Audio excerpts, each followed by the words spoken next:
Tingin lang pa. Ay, may mga sasakyan. Ano yan, may eskwelahan kasi yan dyan. Saan? Dyan, sa loob dyan. Okay. Yan, stop. Okay Pwede na na yan. Ayun. Oops, yeah. Okay, full turn to kayo. Para makalabas ng matiwasay. Tingin ko baka kung may padating wala. Okay. Tapos yung side mirror mo man pagtapat sa bumper. Brake pa. Yan, balik mo. Okay. Full turn man. Full turn. Para dumikit ka ulit. Okay. Sorry. Dikit mo lang. Yan.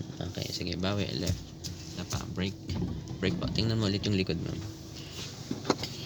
Yung tansya mo. Hindi pa. Stop. Ayan, pwede na yan. Okay na to. Umusog ka na ng konti. Umusog na ba ako? Sige, reverse. Okay, turn. Basta isang turn lang, ma'am. Huwag ka man bumitaw sa Turn brake. pala muna yan. Turn mo na bago atras. Tingnan mo ang mangyayari. Liliko agad yan. Tapos hintay mo lang yung side mirror mo or yung katawan mo ang tumapat.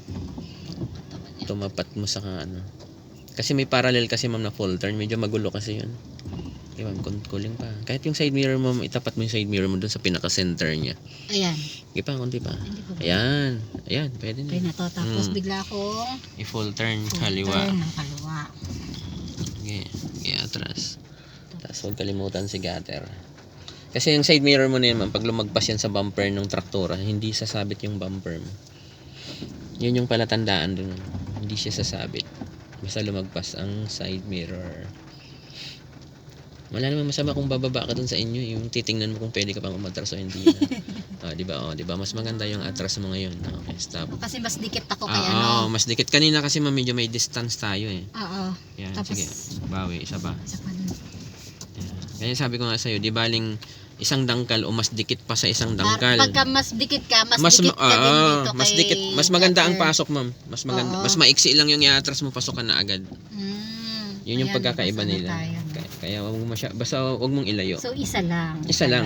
Ang iba kasi, ma'am, Ano ko kasi dalawa. full turn, ma'am, kasi malayo sila, ma'am. Tapos ang style nung sinasabi mo na yun, ma'am, yung bumper mo sa harap at saka yung bumper niya magkatapat bago mo ipasok. Ang pag ganun kasi ang distance, ma'am, ang layo na nang iaatras mo. Paano kung sabi mo nga, dikit nga lang yung parking dun sa inyo. Oo. Kaya dapat ganun ka kadikit.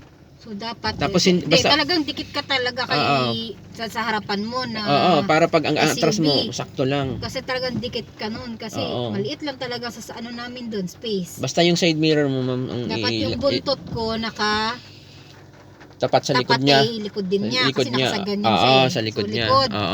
Tapos kapag ka isang ikot, tapos isang sabay ikot lang. ganon, pagka nagharap na kami ng body ko tsaka yung plate number niya. Yung plate number niya Plate nang number niya. nakadiagonal ka, ha. Oo, nakadiagonal. Tsaka ako magfo-full na left. Plate Tapos, basta yung plate number mo, ma'am, side mirror mo or basta yung katawan mo. Alin man sa dalawa.